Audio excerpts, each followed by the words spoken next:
ఈరోజు ఫేస్బుక్లో లైవ్లోకి రావడానికి కారణం ఏంటంటే, ఈరోజు ఈ ప్రపంచానికి చీకటి ఉన్న కాలంలో వెలుగునిచ్చిన ఒక గొప్ప మేధావి, మహోన్నతమైన వ్యక్తి ఇవాళ జన్మదినం. ఆయన జన్మదినం సందర్భంగా ఇవాళ ఫేస్బుక్ లైవ్లోకి రావడానికి అవకాశం వచ్చింది. ఈరోజు యాక్చువల్గా విగ్రహంగానే మాట్లాడదాం అనుకున్నా. ఆయన గురించి, ఆయన చెప్పిన కొన్ని విషయాలు, ఆయన చేసిన కొన్ని గొప్ప పనుల గురించి కాస్త కొంచెం మాట్లాడదామని అనుకున్నా. కాకపోతే ఈరోజు జర అడవిడిగా ఉంది, అంత డిస్టర్బెన్స్గా ఉంది. ఆ కారణంగా ఇక్కడ బయటికి రావాలి, వచ్చి మాట్లాడాలనుకున్నా. ఇక డిస్టర్బెన్స్ ఉంటే బాగుండదు, ఇక చూసే వాళ్ళకి వినే వాళ్ళకి కూడా బాగుండదు అనే ఉద్దేశంతో ఆయన గురించి కొన్ని విషయాలు మాట్లాడదామని వచ్చిన. అయితే అంబేద్కర్ జీవించి ఆయన జీవంగా ఉన్న రోజులలో, చదువుకునే రోజులలో అప్పుడు కార్మికులకు 14 గంటలు 15 గంటలు పని చేయించేవాళ్ళు. ఈ అగ్గకురాల వారు కావచ్చు, ఈ ప్రభుత్వాలు కావచ్చు, ఎవరైనా ఈ పని చేయించే వాళ్ళను 14 గంటలు 15 గంటలు చేయించేది. అది సరైన పద్ధతి కాదని మహోన్నతమైన వ్యక్తి డాక్టర్ బాబాసాహెబ్ అంబేద్కర్ గారు 8 గంటలు చేశారు. దాన్ని కుదించరు, తక్కువ చేసిరు. ఇంత కష్టపడదు మనిషి. ఫస్ట్ అంటే కష్టజీవులు అంటే ఇప్పుడు ఈ భారతదేశంలోకి వస్తే ఏముంటుంది, భారతదేశం విషయానికి వస్తే ఏముంటుంది అంటే, ఏ ప్రపంచంలో ఎక్కడ లేదు కులం. ఈ భారతదేశంలో చాలా గ్రాండ్గా ఉన్నది. గ్రాండ్గా అభివృద్ధి పక్కకేటి కులం గురించి మాట్లాడాలంటే ఫస్ట్ అదొకటి ఫస్ట్ చేసింది అంబేద్కర్. రెండోది, ఈరోజు మన ఆమన్గల్ మున్సిపాలిటీలో ఎలక్షన్స్ జరిగినాయి. ఆ ఓటు ప్రతి ఊళ్ళు మన దగ్గరకు వచ్చి ఓటు అడిగారు. కారణం ఏంటంటే, మన ఓటు హక్కు కల్పించిన వ్యక్తి ఎవరు తెలుసా?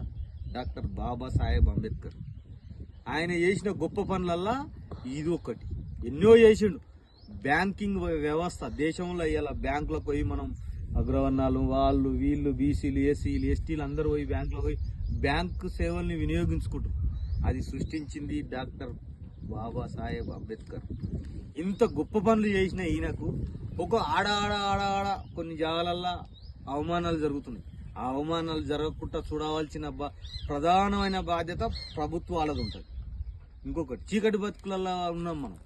కొన్ని ఏళ్ల కింద ఎస్సీ, ఎస్టీ, మైనార్టీ, బీసీల వాళ్ళంతా అడవిలనే, ఇలా ఊర్లకు వచ్చేది లేదు. అడవిలలో పశువులను కాసుకుంటా, ఇంకో లోపల వాళ్ళ బానిసత్వం, దొరల కింద బానిసత్వం ఉండే. ఇవన్నీ చీకటిని పెకిలించి వెలుగులోకి తెచ్చిన ఒక మహోన్నతమైన వ్యక్తి ఎవరు ఉన్నారంటే బాబాసాహెబ్ అంబేద్కర్. ఆయన వల్లనే ఈరోజు మనం ఇంత స్వేచ్ఛగా బతకగలుగుతున్నాం, ఇంత స్వేచ్ఛగా జీవించగలుగుతున్నాం. ఈ భారతదేశంలో అత్యధికమైన విగ్రహాలున్న దేశంలో కాదు ప్రపంచ వార్డుగా అత్యధికంగా విగ్రహాలున్న ఏకైక మహోన్నతమైన ఒక పెద్ద ప్రపంచ మేధావైన అటువంటి వ్యక్తి బాబాసాహెబ్ అంబేద్కర్. ఆయన గురించి ఎన్ని చెప్పినా, ఎంత చెప్పినా, ఏం చేసినా చాలా తక్కువ అని నా లోపల భావన. లాస్ట్కు ఆయన తన పిల్లలకు జ్వరం వచ్చే సిచ్యువేషన్లో ఉంటే తల్లి బాబాసాహెబ్ అంబేద్కర్ గారి భార్య కొన్ని డబ్బులు కష్టం చేసి కూడబెట్టుకున్నప్పుడు ఒక లెటర్ రాస్తుంది అంబేద్కర్ గారికి. ఆయన విదేశాలలో ఎప్పుడూ ఉంటాడు. ఆయన ఉండి, అయ్యా ఇట్లా పిల్లలకు జ్వరం వచ్చింది, ఇట్లా పిల్లలకు ఇట్లా డబ్బులు ఉన్నాయి, పిల్లలకు పెట్టుకొని హాస్పిటల్ చూపిస్తే వాళ్ళు మంచిగా అవుతారంటే బాబాసాహెబ్ అంబేద్కర్ ఏమన్నాడు తెలుసా? మన 2-3 పిల్లలు కాదు, దేశం మొత్తం మన పిల్లలు. వాళ్ళిద్దరు పిల్లలు పోతే ఈ దేశం మొత్తం మన పిల్లలు. నేను చదువుకుంటే ఈ దేశానికి మొత్తం వెలుగునిస్తా, ఈ దేశం మొత్తం మన పిల్లలు అని చెప్పి తన కుటుంబాన్ని సైతం పట్టించుకోకుండా, ప్రతి ఒక్కరు కుటుంబంలో అందరు చనిపోయినా కూడా ఆయన చదివి మన కోసం ఆయన ఎన్నో త్యాగాలు చేసిండు. ఆయన మన కోసం. మనం ఈ రోజు లాస్ట్గా నేను ఒక మాట చెప్పదలుచుకుంటున్నా. ఈ దేశంలో ఏ పండుగ జరిగినా ఫస్ట్ అంబేద్కర్ జయంతి, సపోజ్ ఒక చిన్న మాట చెప్తా. ఏం చెప్తా అంటే, ఆమన్గల్లో ఒక విజయదశమి దసరా జరుగుతుంది, గొప్పగా జరుగుతుంది. అంతకన్నా గొప్పగా జరగాల్సిన అవసరం ఉంది డాక్టర్ బాబాసాహెబ్ అంబేద్కర్ జన్మదినాన్ని.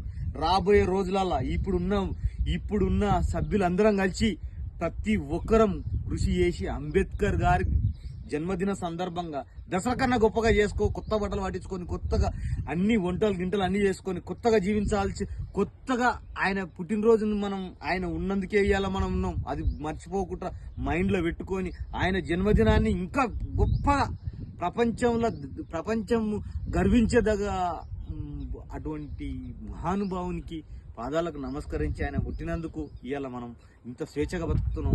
అటువంటి వ్యక్తికి మనకు జీవితాంతం రుణపడి ఉండాలి, ఉంటాం. ఓకే, ఇంకా లాస్ట్ చివరిగా ఒక మాట చెప్పి ముగిస్తా. అన్నమే అంటే ఆయన ఈ భూమి మీదకి ఒక కారణం చేత జన్మించిండు. కారణ జన్ముడు అంటారు ఆయన. కారణం చేత ఒక కారణం చేత జన్మించిన వాళ్ళను కారణ జన్ములు అంటారు. కారణ జన్ముల కన్నా గొప్పవాడు బాబాసాహెబ్ అంబేద్కర్. ఎందుకు చెప్తున్నానంటే ఈ మాట అంటే, ప్రతి వ్యక్తికి, ప్రతి మనిషికి, ప్రతి భూమి మీద పుట్టిన ప్రతి ఒక్కరికి, భారతదేశంలో పుట్టిన ప్రతి ఒక్కరికి ఆయన పండించిన ఫలాలు అందినాయి. అలాంటి గొప్ప వ్యక్తికి మనం ఎప్పటికైనా రుణపడి ఉండాలి. ఆయన సేవ చేసే భాగ్యం నాకు కూడా కలగాలని చెప్పేసి మన అందరినీ కోరుకుంటున్నా. జై భీమ్.